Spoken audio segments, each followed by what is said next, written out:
제 19장.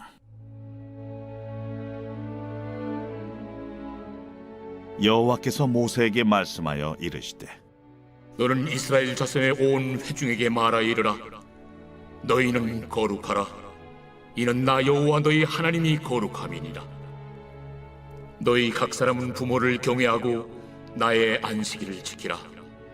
나는 너희 하나님 여호와이니라. 너희는 헛된 것들에게로 향하지 말며 너희를 위하여 신상들을 부어 만들지 말라. 나는 너희 하나님 여호와이니라. 너희는 화목제물을 여호와께 드릴 때에 기쁘게 받으시도록 드리고 그 제물은 드리는 날과 이튿날에 먹고 셋째 날까지 남았거든 불사르라. 셋째 날에 조금이라도 먹으면 가증한 것이 되어 기쁘게 받으심이 되지 못하고 그것을 먹는 자는 여호와의 성물을 더럽힘으로 말미암아 죄를 담당하리니 그가 그의 백성 중에서 끊어지리라. 너희가 너희의 땅에서 곡식을 거둘 때에 너는 반 모퉁이까지 다 거두지 말고 내 떨어진 이삭도 줍지 말며 내 포도원의 열매를 다 따지 말며 내 포도원에 떨어진 열매도 줍지 말고 가난한 사람과 거류민을 위하여 버려두라. 나는 너희 하나님 여호와니라. 너희는 도둑질하지 말며 속이지 말며 서로 거짓말하지 말며 너희는 내 이름으로 거짓 맹세함으로 내 하나님의 이름을 욕되게 하지 말라. 나는 여호와이니라. 너는 내 이웃을 억압하지 말며 착취하지 말며 품꾼의 삭슬 아침까지 밤새도록 내게 두지 말며 너는 귀묵은 자를 저주하지 말며 맹인 앞에 장애물을 놓지 말고 내 하나님을 경외하라. 나는 여호와이니라. 너희는 재판할 때 불의를 행하지 말며 가난한 자의 편을 들지 말며 세력 있는 자라고 두둔하지 말고 공의로 사람을 재판할지며 너는 내 백성 중에 돌아다니며 사람을 비방하지 말며 내 이웃의 피를 흘려 이익을 도모하지 말라. 나는 여호와이니라. 너는 내 형제를 마음으로 미워하지 말며 내 이웃을 반드시 견책하라. 그러면 내가 그에 대하여 죄를 담당하지 아니하리라. 원수를 갚지 말며 동포를 원망하지 말며 내 이웃 사랑하기를 내 자신과 같이 사랑하라. 나는 여호와이니라. 샬롬, 반갑습니다. 오늘도 큐티로 여는 기막힌 하루입니다. 오늘 나눌 말씀은 레위기 19장 1절과 18절의 말씀으로 거룩한 백성이라는 제목의 말씀을 나누려고 합니다. 19장은 삶의 다양한 영역에서 거룩한 삶을 실천할 것을 다룹니다. 거룩한 삶은 구체적으로 이웃을 사랑하는 삶이고 사회 정의를 실현하는 삶입니다. 거룩한 삶의 핵심은 사랑입니다. 거룩한 삶이란 만인을 사랑하는 삶입니다. 오늘 그 거룩한 삶에 대해서 거룩한 삶에서 거룩한 백성이 해야 될 일들을 한번 살펴보도록 하겠습니다. 첫 번째로는 거룩한 백성이 되기 위해서는 너희는 거룩하라입니다. 2절과 4절의 말씀에 너는 이스라엘 자손의 온 회중에게 말하여 이르라. 너희는 거룩하라. 이는 나 여호와 너희 하나님이 거룩함이니라. 너희 각 사람은 부모를 경외하고 나의 안식일을 지키라. 나는 너희의 하나님 여호와이니라. 너희는 헛된 것들에게로 향하지 말며 너희를 위하여 신상을 부어 만들지 말라. 나는 너희의 하나님 여호와니라. 2절에 너희 즉 이스라엘 자손의 온 회중을 향하여 명령이 주어진다는 점에서 이 명령은 거룩한 삶이 본질적으로는 공동체를 통해서 이루어지는 것을 말합니다. 하나님이 명하시는 거룩은 한 사람 한 사람의 거룩한 삶이 하나님 앞에서 선 이스라엘 전체의 거룩으로 이루어지는 것입니다. 하나님은 예굽에서 노예 생활을 하던 이스라엘을 구원하여 가나안 땅으로 인도하시며 내가 거룩하니 너희도 거룩하라고 말씀하십니다. 이는 겉면이나 조언이 아니라 반드시 지켜야 할 명령입니다.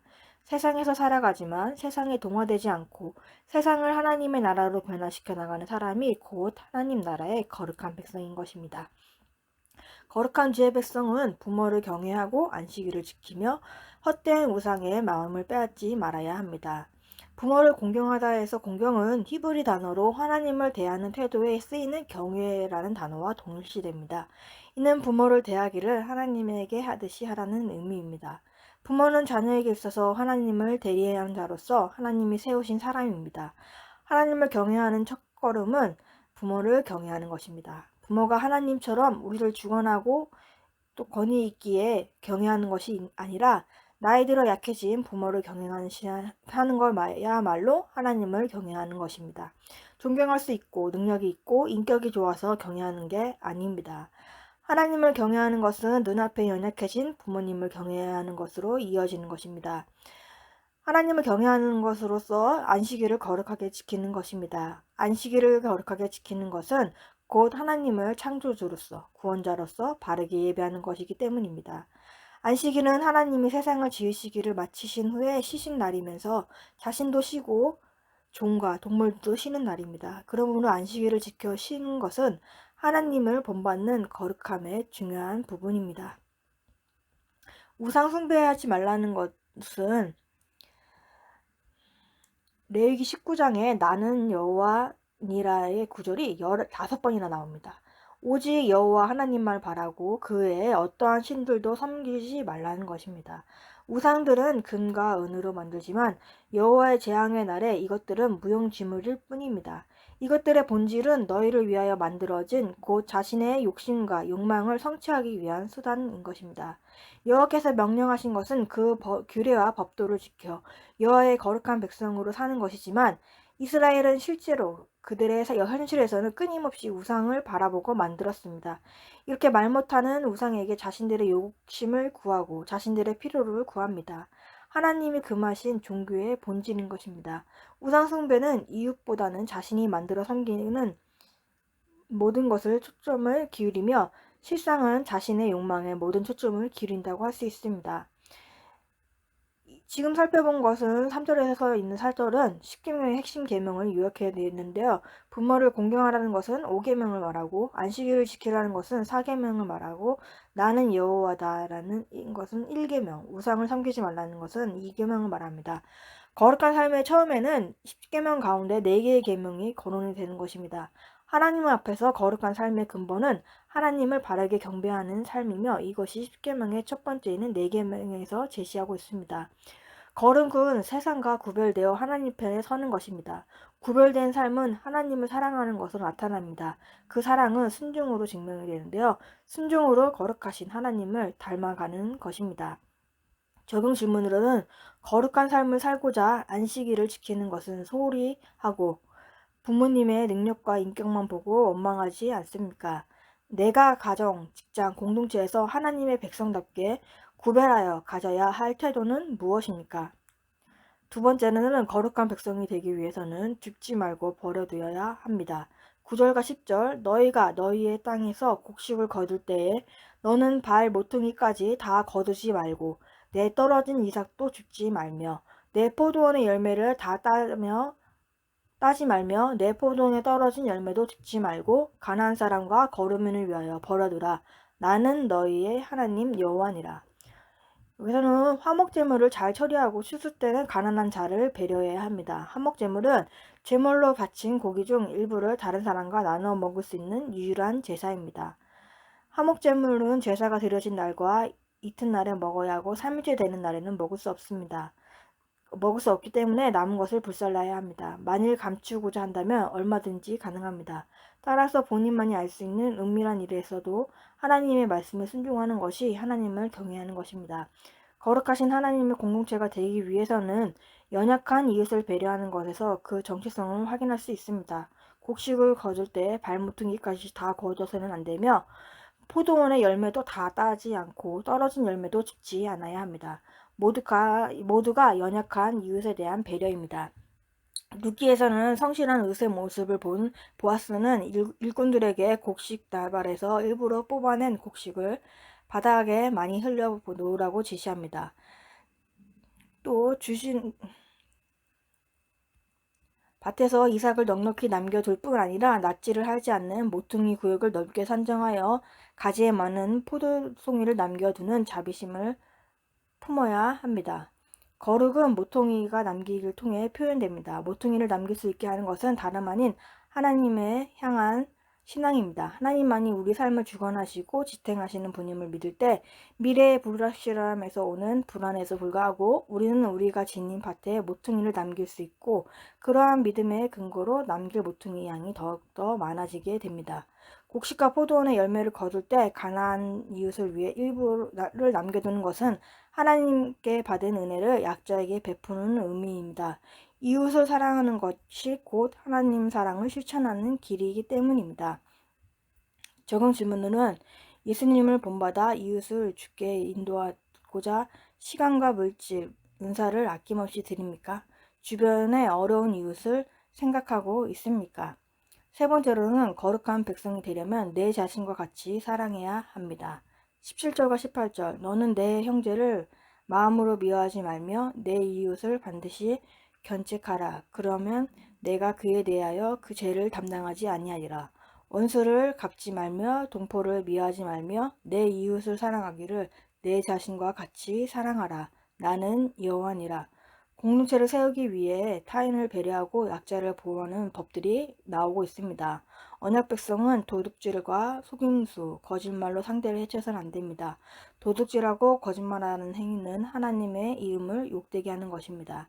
하나님의 이름으로 거짓된 맹세를 하여 상대방에게 피해를 입혀 이익을 취해서는 안 됩니다. 그것은 그분의 이름을 더럽히는 일입니다. 이웃을 억압하거나 착취해서는 안 됩니다. 일용직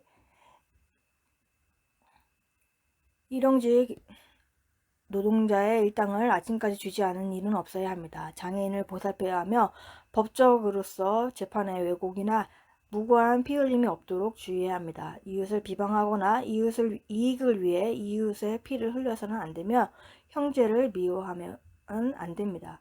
하나님의 자녀는 다른 사람을 배려하고 공정하게 대우해야 하며 또 자신의 이익을 위해서는 남에게 피해를 주지 말고 이웃이 죄를 끊도록 함께 기도해야 합니다. 하나님을 향한 사랑은 반드시 이웃사랑으로 나타나며 이웃을 섬기는 삶이 곧 최고의 법을 지키는 삶입니다. 마음으로 누군가를 미워하게 될 때 그 안에는 있는 감정은 골마 분노와 복수의 형태로 나옵니다. 이렇게 누군가를 위하는 마음은 하나님이 금하시는 것입니다. 하나님께서는 명확하게 인간에게 미움의 마음을 맡기지 않으셨습니다. 복수에 대한 책임은 오직 하나님께만 있습니다. 하나님께서는 복수는 내 것이라 내가 갚으시리라는 신명기 32장 35절에 말씀하십니다. 누구에 대하여 원한을 키우면 변화를 치밀어 오르게 하고 결국 통제할 수 없는 분노를 폭발하게 됩니다. 복수와 분노는 인간의 정신에 상처를 입히며 사회의 유대관계도 파괴합니다. 인간이 이러한 유혹에 굴복할 때에 야기되는 죄는 공격당한 사람만이 감염시키는 것이 아니라 그는 징벌이라는 명목으로 파괴를 수행하는 사람에게도 똑같이 부정적인 영향을 줍니다. 미움은 사람이 원한을 품게 하고 복수를 시도하게 만들지만 사랑은 미움을 분쇄합니다. 미움은 악성 종양인 암과 같이 사람의 인격을 갉아먹지만 사랑은 성품을 세웁니다. 사랑은 다른 사람에 대한 진정한 사려 깊은 마음을 가지고 밖으로 표현이 되는 것입니다. 하나님을 사랑하는 마음으로 이 세상을 살아가는 사람이어야 합니다.